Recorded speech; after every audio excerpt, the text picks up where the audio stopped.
Hello and welcome everyone in whatever time zone you might find yourself around the world today. Thank you very much for joining this webinar. This is Sarah Luger speaking. I'm the Director of Communications for Gold Standard.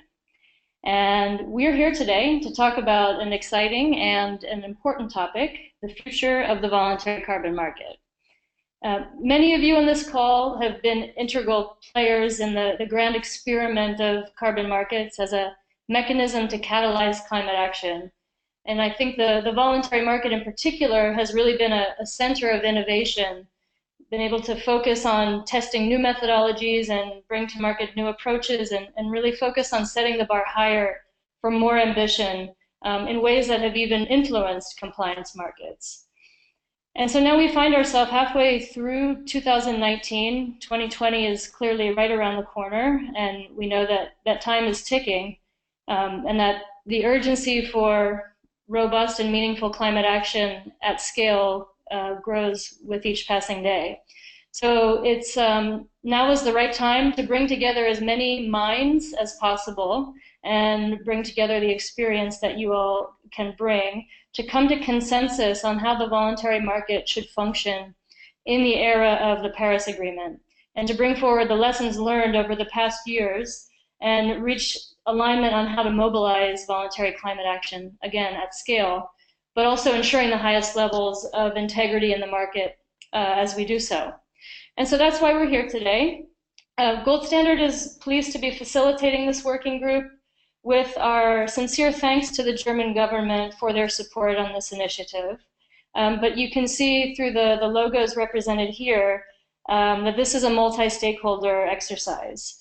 And we're fortunate to be joined by two representatives from two of those organizations today.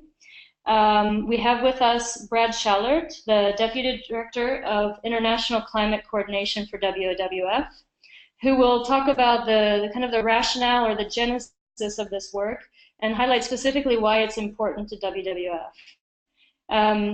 Our very own Owen Hewlett, Chief Technical Officer for Gold Standard, will step us through the core of the content of the working group's statement on the role and function of the voluntary carbon market post-2020, and what the implications are from the differences between the Kyoto Protocol and the Paris Agreement, and therefore what recommendations the working group is putting forward for a consultation.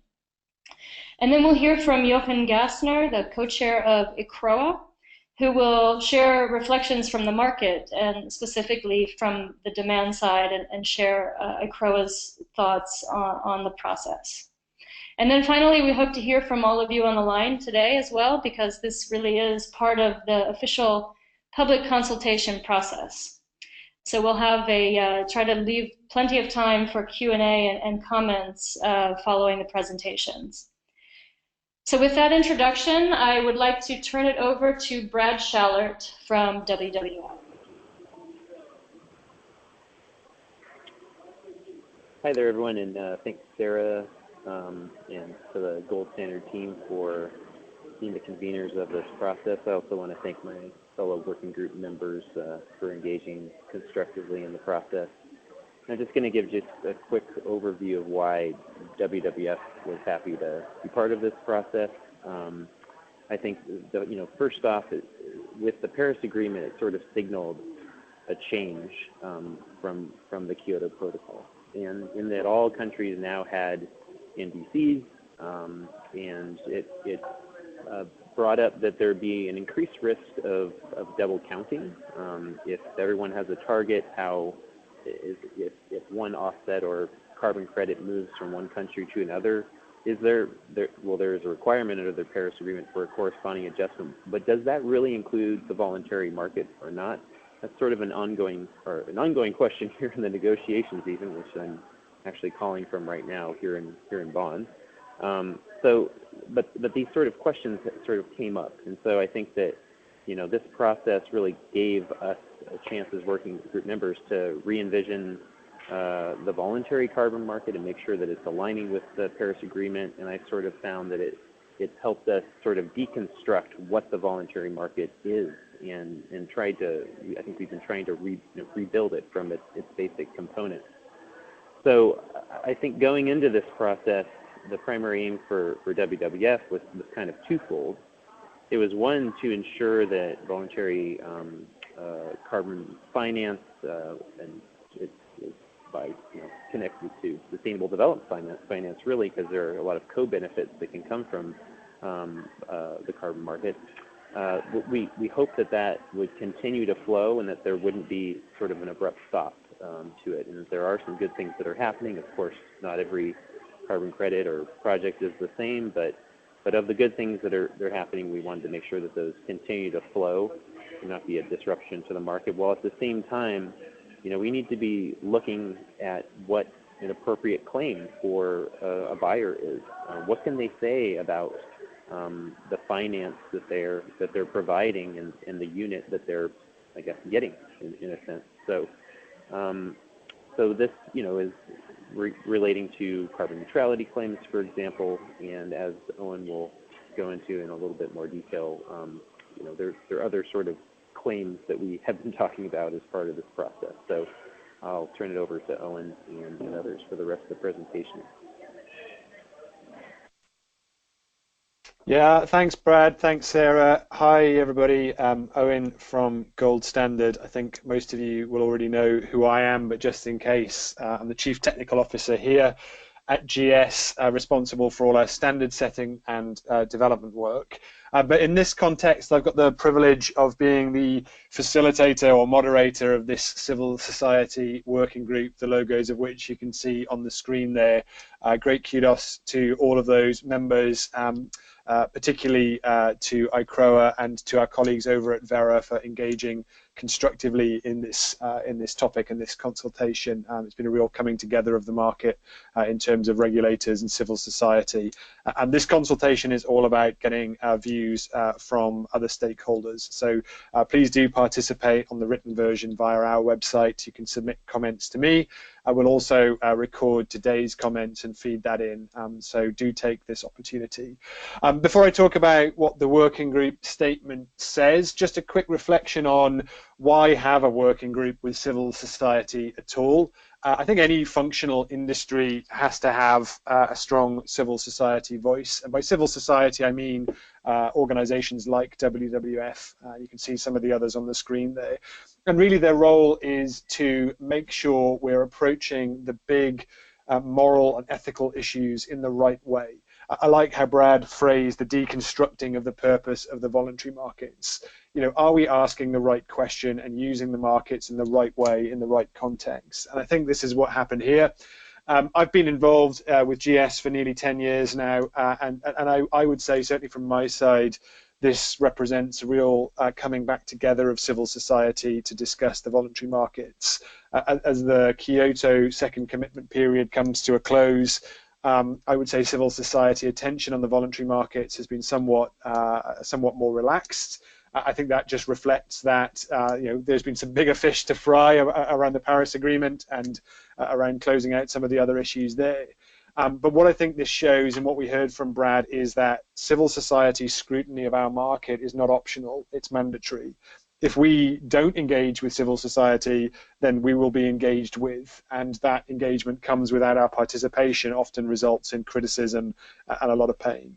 So I guess what I'm trying to say there is I don't want anybody to think that we've gone looking for a problem to discuss with civil society. I think it's worth being clear that the scrutiny would have come regardless, and it's much better to get in front of that and to engage in that and to try and leverage the opportunities that come from that.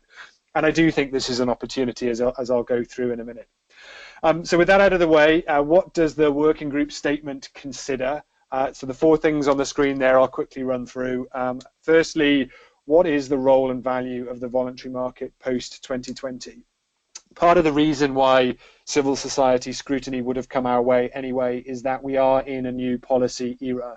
And although we're not entirely a policy instrument in the voluntary market, our instrument must work and be compatible with that policy era, both in terms of goals and in terms of accountability and in terms of the technicalities of accounting that kind of come with that.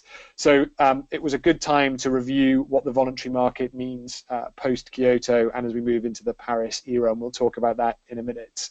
As part of that, we really tried to deconstruct the claims side of the voluntary markets and think about, in light of the first point there, if we can establish the purpose of the voluntary market post 2020, what do the units mean? What does a carbon credit mean post 2020? What's the attribute of a carbon credit representing post 2020? And so we got a little bit into claims in that, and we'll talk about that too. As Brad alluded to, what does it mean for double counting? Now, double counting a few years ago at the Paris Agreement was read as an existential threat to the voluntary markets. If everybody has a target and you can't use voluntary credits, where do we go? Thankful and grateful and enthusiastically confirm that that's not the current thinking. That's not where we are now. I actually said at I4C I hoped it would be the last conference that I talk about double counting in the voluntary market. Perhaps it won't be, and I'm certainly going to talk about it today and explain exactly what we concluded in this consultation document. And then lastly, we lay the groundwork for future discussions and work streams, particularly around usage claims and how we link to science-based targets. And really, I would say that point 4 is exactly where this opportunity lies. By engaging with civil society, I do think that we can find new opportunities to better link to the world of company accounting and to better complement science-based targets. And, you know, really, frankly, in the post-Paris era and with the messages from IPCC, all of our organizations need to find a way to make all of these levers available in the most optimal way feasible. And I think that's, you know, part of what we want to try and do next. Slide there, please, Sarah.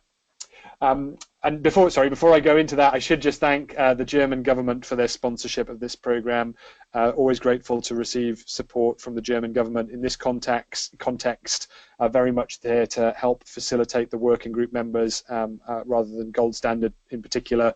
Yeah, their support is always most welcome. So what has changed? So thinking about the role and purpose of the voluntary market post 2020. There is a difference philosophically and technically between Kyoto and Paris. So Kyoto was limited coverage in both area and target, CP2 representing, I think, 37 countries. And the target was somewhat arbitrary. There was no, as we see with the Paris Agreement, no overarching purpose to that target other than trying to negotiate as high a reduction as could be achieved. Paris takes a different approach. Paris targets aren't binding, but the global coverage and the absolute net zero ambition are much stronger in our view. So that's a big difference philosophically, that we are now in an era where all countries and all economies should be participating, and the aim isn't to reduce, it's to get to net zero, balancing emissions with sinks by mid-century. And of course, on top of that, not so much stated within the Paris Agreement, but around the IPCC announcements that 45% reductions are needed by 2030 to mitigate a 1.5 degree warming scenario. So philosophically, things have changed. We now have every country with a target, or at least we would want every country to have a target, and we have this overarching net zero ambition. So where does the voluntary market fit on the journey towards that ambition? Well, first of all, we know that the NDCs under the Paris Agreement aren't complete. So there are emissions gaps, not all NDCs. In fact, most NDCs aren't economy-wide and include all emissions. There's clearly a finance gap, so there's clearly not enough money flowing to mitigation action. And there's a time gap. The current estimates do not put us on a net zero balance by mid-century or a 1.5 degree warming scenario. So clearly, all levers and sources of finance and action are necessary to bridge that gap. The voluntary carbon markets, it's not what we're saying is that the voluntary market is the way to address that, but it's certainly a way, and it can certainly make a strong contribution, not just in bridging those gaps, but in demonstrating that it's possible, and it's possible to be done well and in an inspirational way. That's not to say we didn't think about the role of the voluntary markets once the initial problem is solved. So once we hit net zero and keep things below 1.5 degrees, as we all hope we can, the voluntary markets are likely still to have a role after that in further enhancing and maintaining ambition. But obviously, the bit we're concerned with right now is getting to the net zero position. Slide there, please. So, we looked at what does the unit mean, and this is really an attributional claim or a foundational claim. Now, a couple of points on this because I want to share some of the feedback we've received so far. Underpinning this claim really is a subtle switch from ownership of an emission reduction in very simple terms to clarifying that a carbon credit represents that causality, that the financing of the mitigation action through a carbon credit causes an emission reduction to happen. And it should be a unique claim. So it should be that only one company can claim that its finance caused that reduction through the carbon credit. So what we're really saying here is that much of the instrumentation of the carbon markets can be kept the same. We still want to unitize, serialize, allow transfer and retirement, and have unique claims to credits. It's just that the attribute that it represents is that it's a claim to have financed the emission reduction or to have caused the emission reduction by buying the credits. Now, I appreciate that part of the feedback we're receiving so far, and I think a lot of people's initial thoughts are that the ownership of the emission reduction is really important to the market. I would challenge that a little bit. I would actually say that I hear that, but I would note that in reality, all you could ever really own from an emission reduction carbon credit was a claim to have bought it and a claim to have made the financing and additionality happen.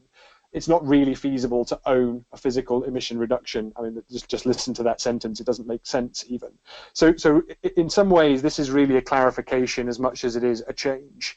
I would also say, as we come on to double counting in a second, that this foundational attributional claim is really important to the position we reached on double counting. And the last thing I would say is that we didn't get into usage claims. So this is the attribute, this is what a credit means, but it's not the claim necessarily that a company might make when it uses the units against a certain target. I'll come on to that in a minute. So just thinking about double counting. So one of our ambitions here was to think about how we can deal with the threat of needing corresponding adjustments and letters of approval from host countries.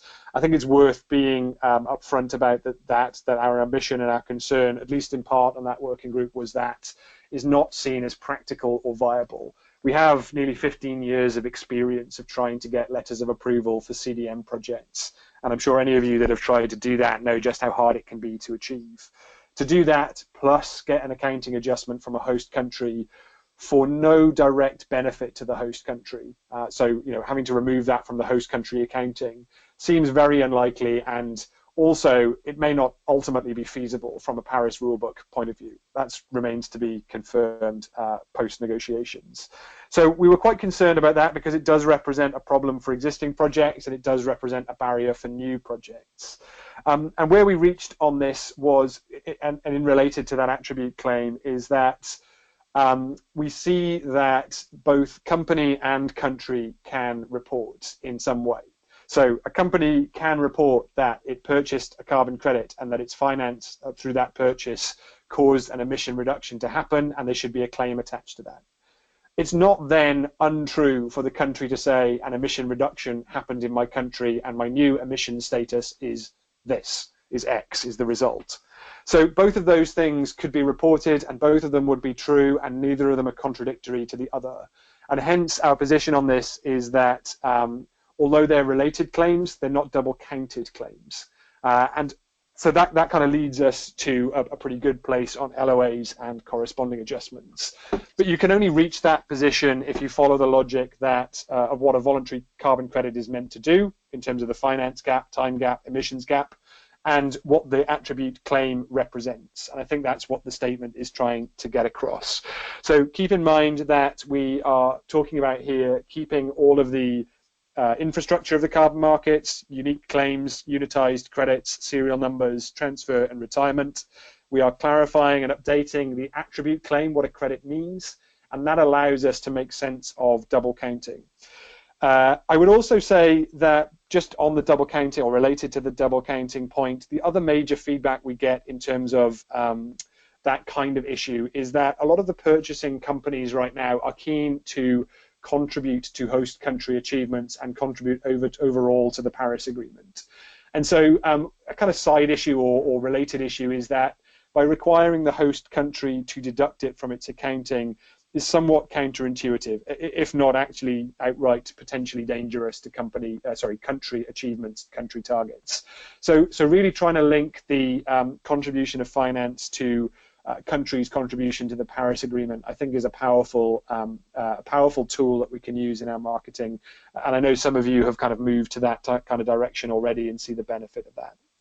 I just wanted to wrap up by talking about future work. What are we going to do next? So one important area is usage claims. If you think of claims as a kind of two-part equation, the first part is the attribute. What is the unit that I'm buying? What does it mean? That's what we've tackled so far in the statement, making sense of it post-2020. And then the other part of the equation is the usage claim. If I buy 10,000 credits, what can I say? And currently the market uses terms like carbon neutrality, for example, in that context. Now, we as the working group didn't attempt to resolve that amongst us. We did talk about it at length, as you can imagine, but there were a few good reasons not to try and tackle that in the first instance. One, pretty obviously, that we need to align on the attribute to make sense of the usage claim, and it's really important that we engage with the market in that. We also really wanted to kind of bank the very good position we've reached with civil society that we do see a value in the voluntary markets collectively. We think it's important to the Paris goals. We do think that the attribute can be made sense of and that we can remove this existential threat of double counting. That alone is a pretty good place to have ended up, and we really wanted to keep that in the bank and get that out to everybody to think about. But that's not to say we're not going to move on to think about usage claims. And again, huge credit to colleagues at ICROA for looking to facilitate that conversation. We are going to be reconvening shortly amongst the working group and with ICROA to talk about those usage claims. And then the last reason that we haven't fully tackled that yet is we also need to make sense of what it means in relation to net zero. So we talked earlier about the Paris definition of net zero. But those of you that follow science-based targets will be aware that there are ongoing discussions around updating to a 1.5 degree warming scenario as opposed to the original 2 degrees, and how to make sense of where that relates to net zero. Now, we really need the claims to be unified in some way or be complementary with each other, and that's a complicated situation right now as those dialogues are ongoing. What I would say on the positive side is that options remain on the table. I think everybody's prepared to listen and discuss, and those discussions have been kind of very civil and very positive, so thanks to all my working group colleagues for that. We do also want to move to a best practice framework that makes sense of the relationship with science-based targets or relationship with internal emission reductions, so reductions within the company boundary. How should we think about that as opposed to financing beyond, and how can we make those claims complement each other such that companies can take advantage of both? The optimum situation presented in the statement is that a company should reduce internally in line with 1.5 degree science and use financing beyond to go further. That's the kind of basis, that's the theory of change that makes best sense of the position we reached in the statement. And I see that, and I think the working group members would support me, as a major opportunity. If we can link those two worlds together better, then it leverages a great opportunity for companies to take advantage of financing beyond and for the markets to grow. And I would kind of point to the fact that those two worlds are pretty disconnected right now. There is no room in science-based targets for offsetting. We know that those civil society members of the working group have mixed views on the role of offsetting and have concerns historically with the role of offsetting. But I do see a real opportunity, a light at the end of the tunnel there, that if we can put together a cohesive position on internal versus financing beyond and things like carbon neutrality versus net zero, then everybody benefits. There's this tool that can leverage higher ambition and the markets can grow and demonstrate best practice. So I'm really excited about the position reached. I'm probably even more excited to see the follow-up and the framework develop from there. It's really important for this to work that we hear all views. So please do submit via the website. You can find it at our consultations page. And I think I even put my own email address on that, so you'll come straight through to me. We do look forward to questions and comments on this webinar as well. And I think, Sarah, at that point, it's probably best if I pass back to you and to Jürgen to hear the ICROA view as well. For sure. Thanks a lot, Owen. And just before we pass it over to Jochen, I'd like to encourage everyone to go ahead and start submitting your questions via the questions functionality within your GoToWebinar control panel. If you have a comment that requires you to share it verbally, you can raise your hand, but it will be much more efficient for us to manage the comment and question process and assign it to the right person here on the panel if you use that question interactivity. And so with that, Johan, would you care to, I'm trying to unmute you at the moment. You don't seem to want to be unmuted. So let's see if we can make you a panelist here so that you can share the reflections from the market. Okay, thank you, Sarah. I think you should hear me now. Yes.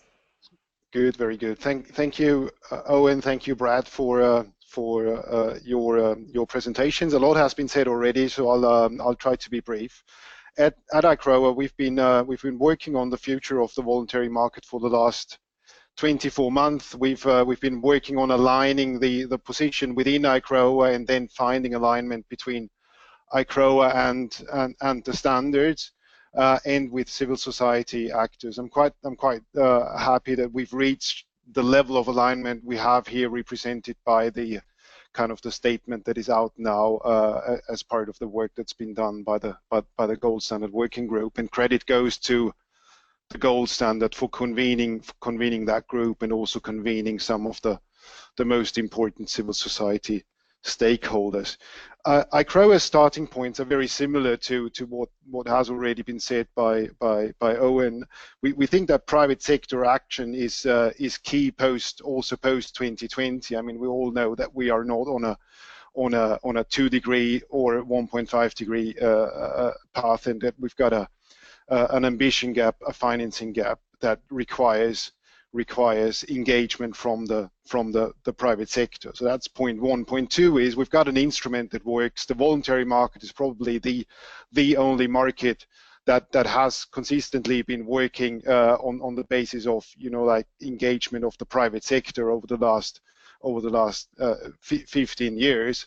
It's certainly been small, but it's still helped to reduce more than 400 million tons of CO2 over the years, and by doing so, it has allowed corporates to show leadership in tackling climate change.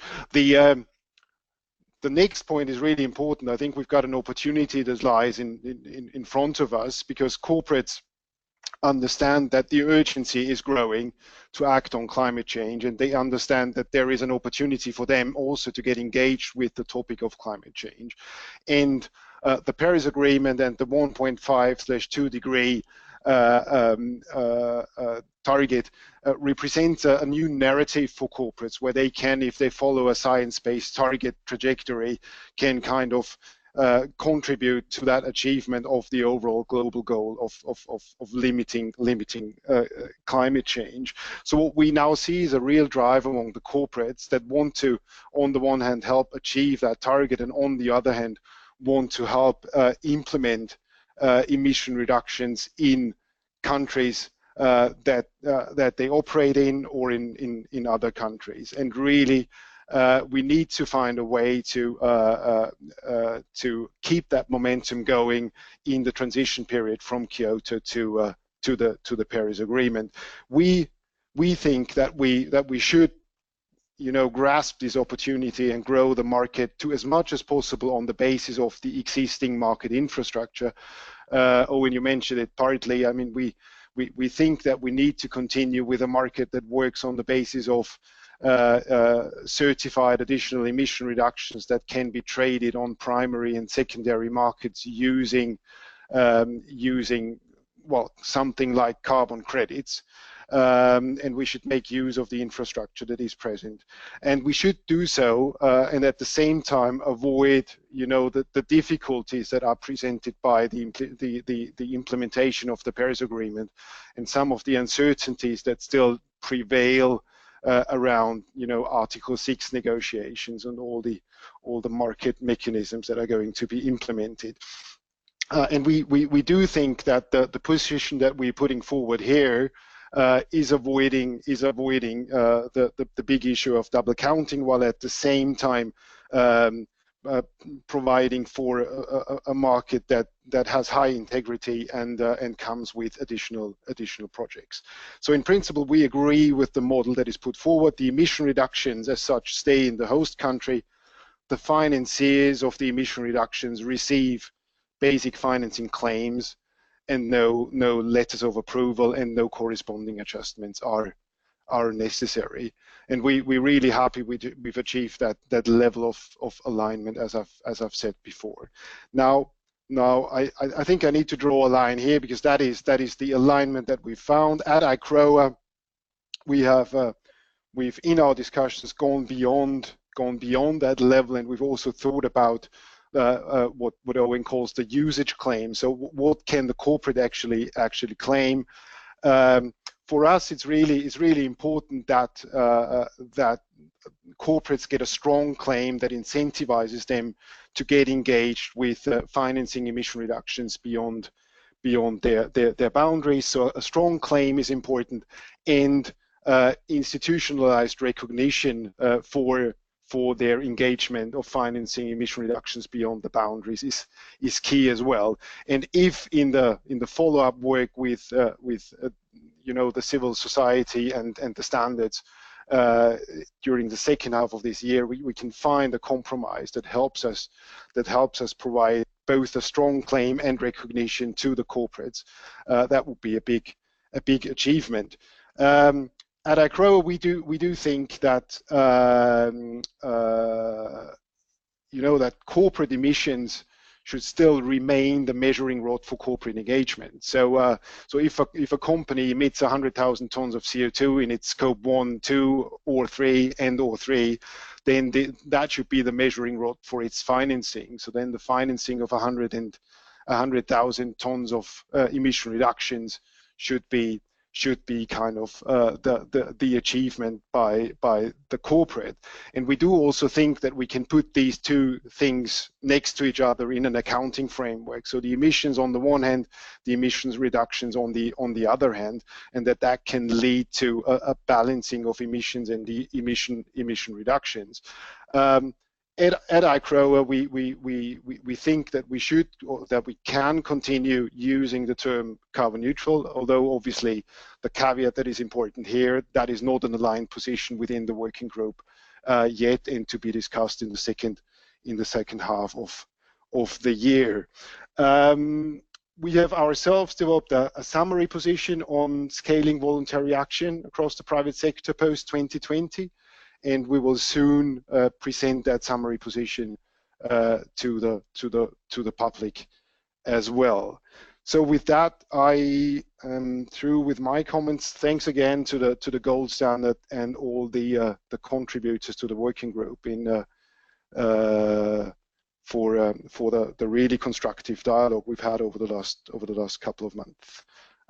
Back to you, Sarah. Thanks so much, Jochen, and again, thanks to ICROA for your contributions. I think we all roundly agree that, at the heart, the integrity must be there, and we're getting to alignment on what that means.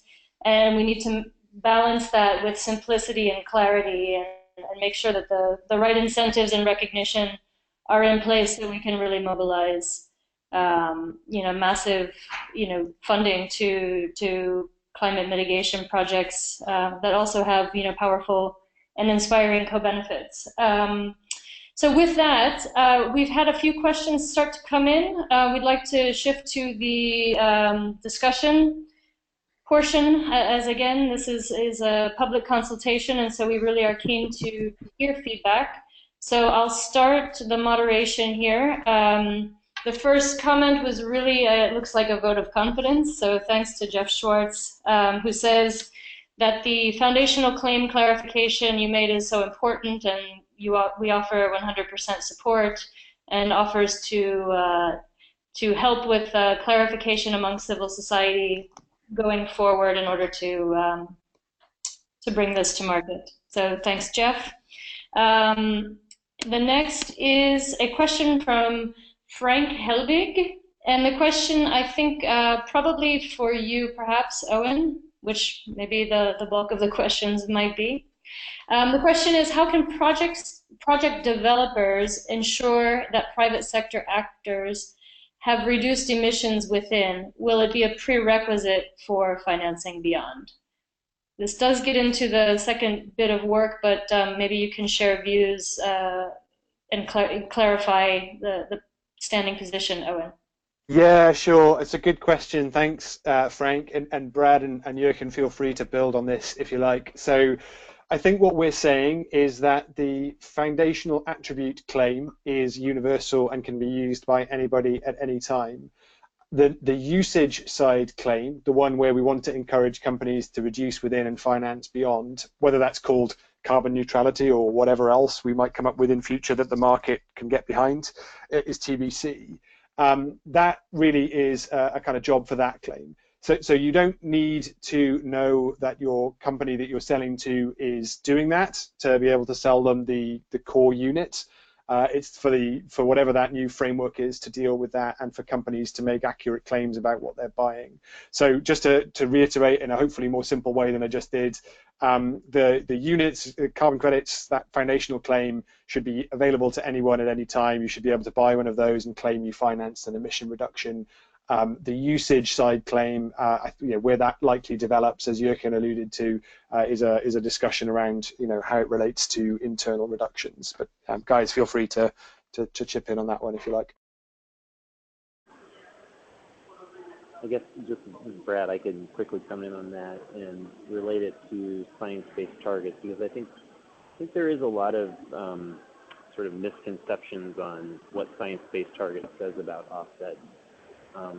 And right now you cannot, and I don't think this will change, you cannot count an offset towards a science-based target, meaning it cannot substitute for scope 1, 2, or I guess 3 emissions, definitely not 1 or 2. But it doesn't necessarily say that offsets are bad, and I hear that from a lot of folks. Oh, science-based target says that offsets are bad. And it doesn't say that. I think I have to look at the exact wording of the FAQ, but I mean, I know that some members just want to make sure, and the point of the initiative is to make sure that you're maximizing your emissions reductions within your own operations and value chains, but it doesn't preclude them from being purchased, of course. It's either mute or is, in some cases, I believe that even members of WWF have said that that they are useful, but not, going beyond that, because the point of the initiative is to focus on internal emissions reduction. So I guess that's the way I would weigh in on that at the moment. But I think that there is a recognition that this is not necessarily clear to the market, and so yeah, there's some ongoing internal discussions about that. Mm. So, if I may add quickly, yeah, that's an interesting discussion. I think we'll have to find a solution that covers different types of organizations out there. Those that have set themselves science-based targets and can reasonably expect to be on a science-based target trajectory. That's the ideal case. But then realistically, there's also corporations or businesses out there for which a science-based targets trajectory, given their current business, is quite unrealistic. So we also need to provide a solution that gives them some sort of recognition even if they aren't on a science-based target trajectory, decide to invest beyond their boundaries. I can see that doesn't necessarily need to be the same type of recognition, but it's still better to invest beyond the boundaries than not do anything at all. The question of whether you should be on a science-based targets trajectory before you finance beyond the boundaries, in our view, is difficult, because when at what point on your trajectory are you then allowed to finance beyond boundaries? And it kind of runs against the imperative that is imposed on us by the 1.5 or 2 degree target. I mean, we've got 10 years to go to stay within 1.5 degrees, and we can't allow ourselves to crowd out the voluntary market by putting barriers on corporates that are out there willing to finance beyond the boundaries now. So I think we need to come up with something that is differentiated, but that like allows everybody that is willing to engage with the market to engage. Thanks, Jochen. The next comment is a question that asks, is financing the only way a company can contribute to the global net zero? Since double counting is not an issue, why wouldn't the marketing of low carbon products also be accounted into a company's contribution to global neutrality? This wouldn't close the finance gap, but would help close the emissions gap. So, I mean, maybe with initial reflections that it seems that the low carbon products would be part of the reducing within. So under the remit of science-based targets or other initiatives for internal reductions, I think that's the resounding agreement among working group members and just generally more broadly that certainly the driving down emissions reduction or driving down emissions intensity or total emissions is certainly in fact the first priority. Though Jochen, your comment is well taken that that both can happen in parallel, with details on kind of thresholds and best practices to potentially be sorted out. So with that, Brad or Owen, anything to add about marketing low carbon products? I can go first, or if you want to, Owen. What do you think? Go for it, Brad. Yeah, I'll go after you. Yeah. Okay. Yeah, so, I mean, I just took a look at the slide back, I think a couple steps here, and it talks about the next step on in the process that we think will go forth on. And it talks about usage claims here, and it only talks about the organizational level. So I guess we could expand into sort of low carbon products, but I think we'll probably have to talk about that within the group, because I think it might be something fundamentally a bit different. And there is a lot of concern of that. I think I'm not sure if it was among civil society, but Sarah, I wasn't sure if it was your words or if it was the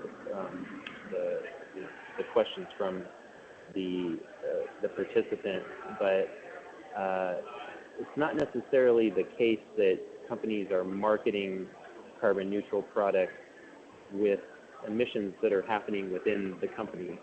I mean, recently there's been some exploration I've heard about of making carbon neutral fuels. I mean, Shell has their carbon neutral fuel that they're marketing in the Netherlands, and I know that others are looking at it for other sectors where you attach an offset to that. And there's a question about whether it's appropriate to attach a removal or an avoided emission. And there's sort of differences between those, which I think this group has started to talk about, and many other sort of groups that are looking at the voluntary carbon market and net zero are talking about too.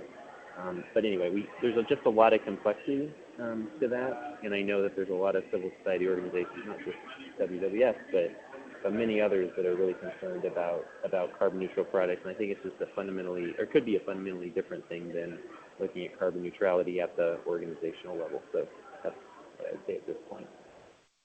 Yeah, maybe just so I agree with that. I think I think Jochen alluded to it well. This has been obviously a voluntary carbon market statement and focused working group, and that obviously is our remit here.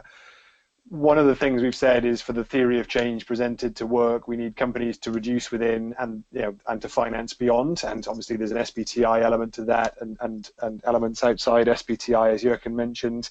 But I think at some point we do need to also look at what it means for non-organizational or organizations that aren't necessarily well suited to SBTI. So non-organizational would be products, events, travel individuals, how do we relate it back to those things? Because voluntary markets are certainly used in those contexts, but also things like SMEs, where a science-based target may not be so obviously feasible, or where influence on supply chains might not be feasible. So there's definitely non-kind of organizational uses that we would look to wrap up in a future phase.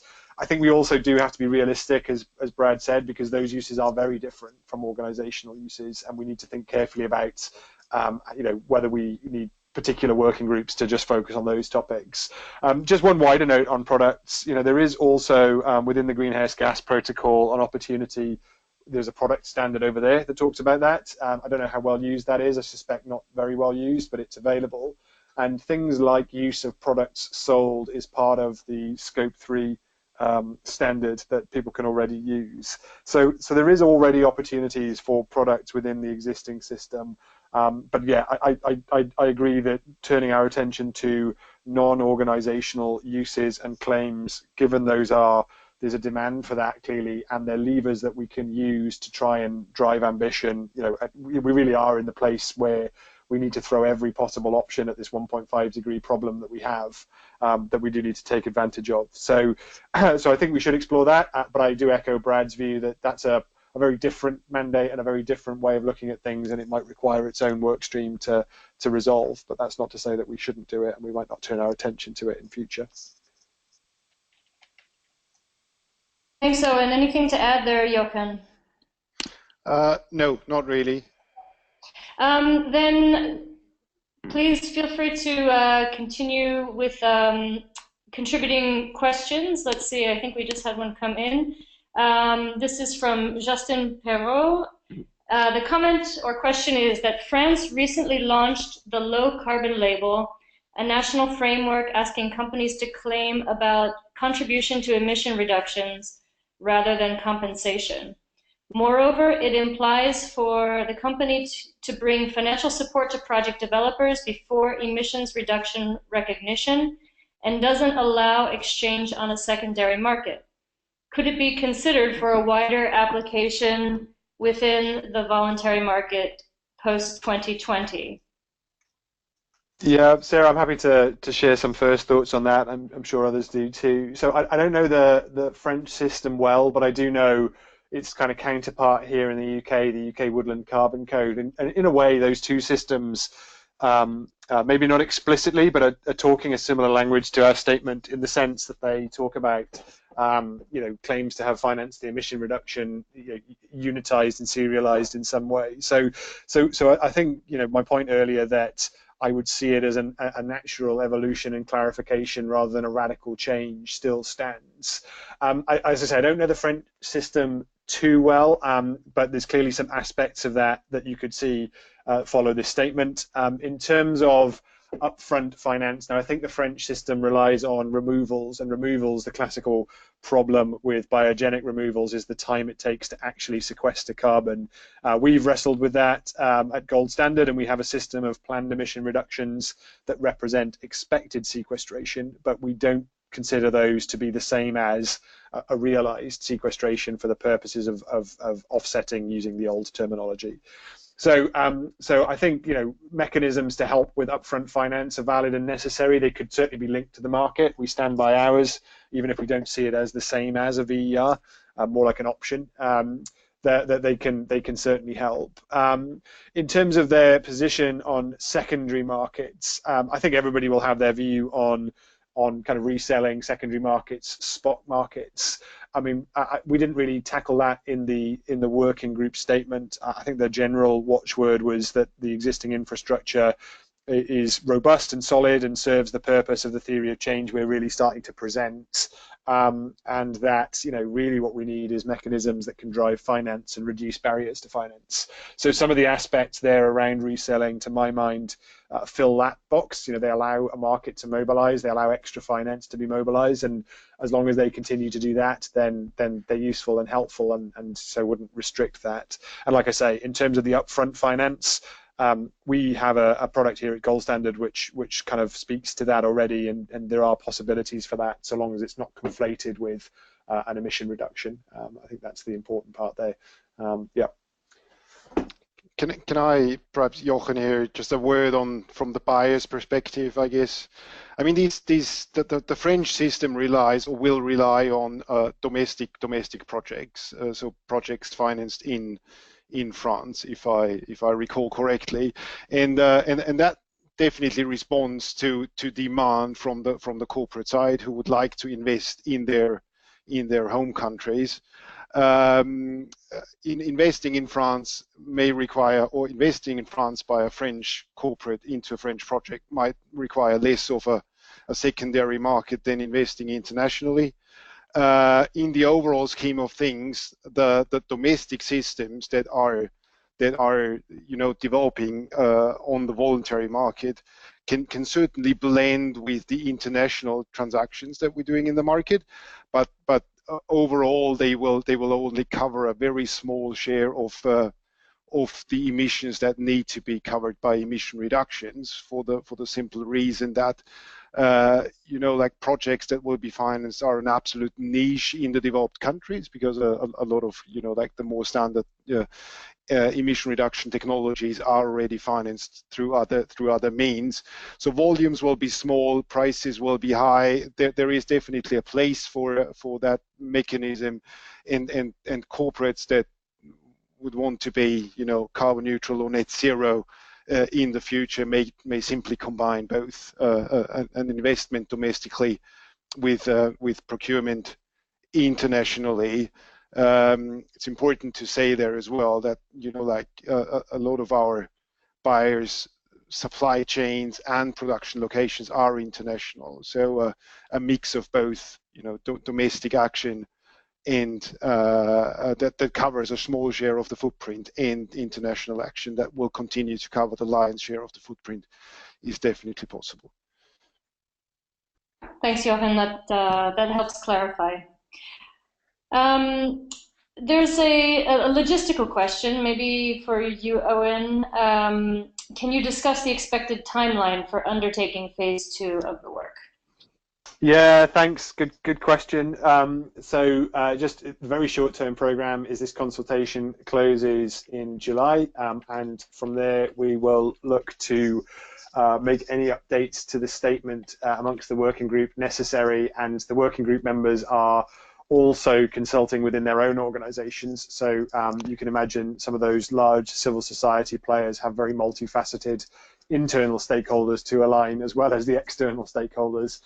So our first effort will be to update that, and we expect, depending on the feedback, that to take a month or two after the consultation closes. In terms of phase 2, so it's clearly a lot to that, so there's a lot of threads there.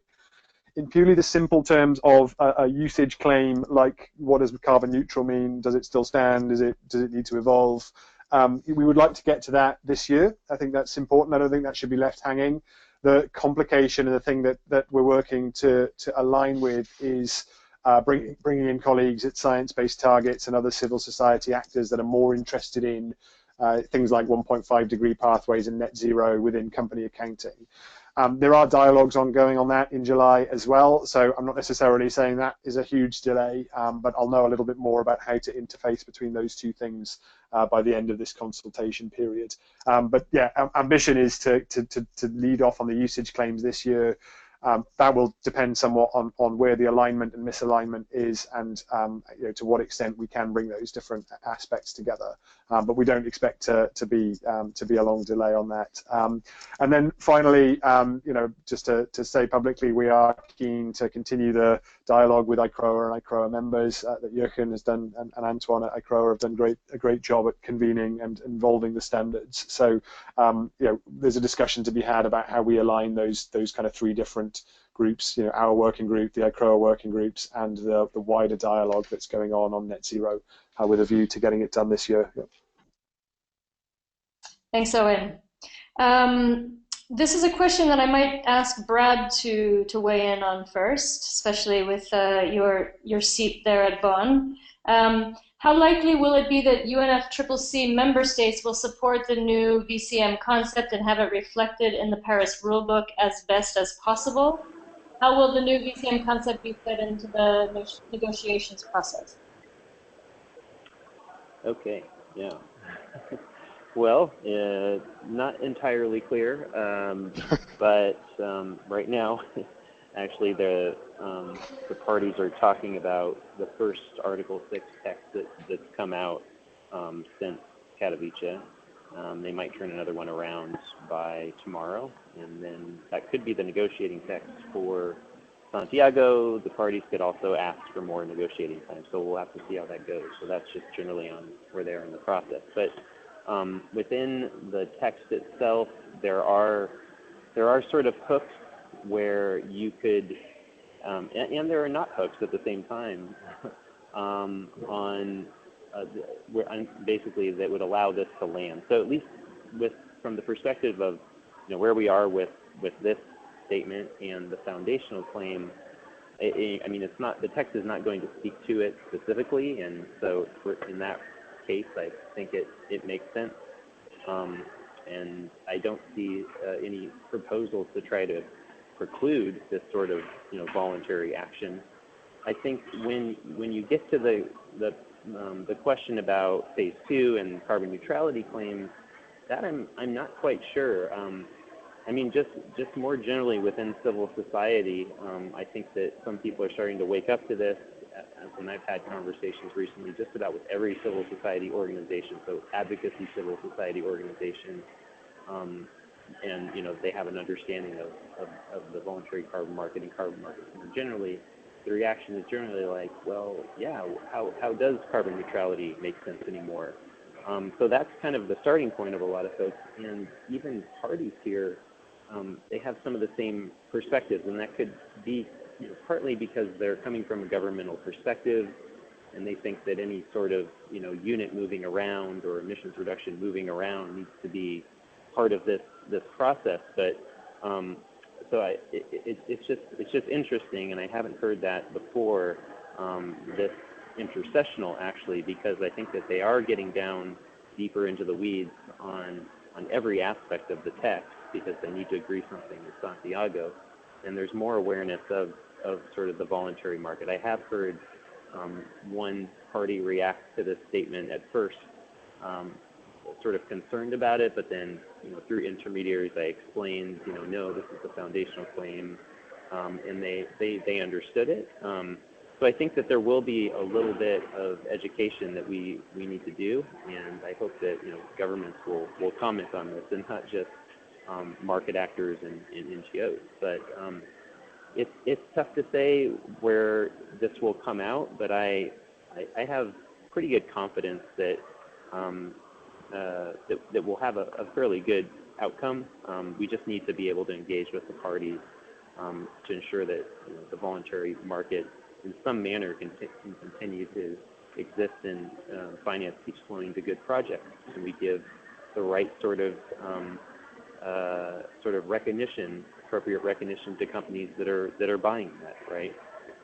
So Paris is bottom up, and that includes non-state actors like companies and other organizations that are participating in that process. So I don't know how it's going to end up, but I have good confidence that we can steer it in a good direction. Maybe just thanks, Brad. That's a really interesting insight from the negotiations, and maybe just to add a couple of points that I forgot to say earlier. So the whole theory of change that we've kind of tried to get across in this statement relies on strong additionality, which I think Jochen mentioned. So we fully expect the definition, toolbox, and approach to additionality to evolve in the next years around the Paris rulebook, and how it applies to voluntary markets will be important. But I'd also say, and this is critical, that the foundational claim and unit, the idea is that is the universal entry level that anybody could use at any time, and we need to sort out the usage claims for that. But that it could also be an entry point to something that could also be given the permissions to play in a compliance space. So for example, if you're a project and you want to issue carbon credits to sell to Corsia, you will need a corresponding adjustment and a letter of approval. And one of the things we're hoping to achieve here is that you can use the foundational claim. You could be doing that for 2 years while you're negotiating with your host country, at which point they give you those permissions, and you can adapt your units for that purpose. So I'm trying to find a way of explaining that without saying the units have been enhanced in some way to play in the CORSIA market, because enhanced is the wrong word. It's more like they've been given a permission or an attribute through those extra things that a host country would need to do to make them usable in that space. So that's how we see it. It's a unit that can be built upon, if you like, to be also used in compliance spaces where the rulebook is clear for that. And if not, then there's still this entry level that you know, we can define the claims for in a credible way with civil society. Yeah. Thanks, Owen, and you very gracefully have brought us exactly to the top of the hour. So thanks for that. And thanks to everyone on the phone. We will be respectful of your time and close it here. Just noting and reiterating the point that Owen made earlier, that the main points and questions raised here today from the webinar will be captured as part of the consultation process. And we do encourage you, please, to submit any formal feedback or commentary to Owen's email address. He's bravely put forward himself as the one to collect and sort, so please send that along before the 3rd of July. This webinar has been recorded and will find its way to your inboxes probably tomorrow, so please feel free to share with any colleagues that weren't able to make it today. And with that, I shall close the webinar, and thank you again for your attendance, and to all of our panelists and working group members and supporters. Thanks very much.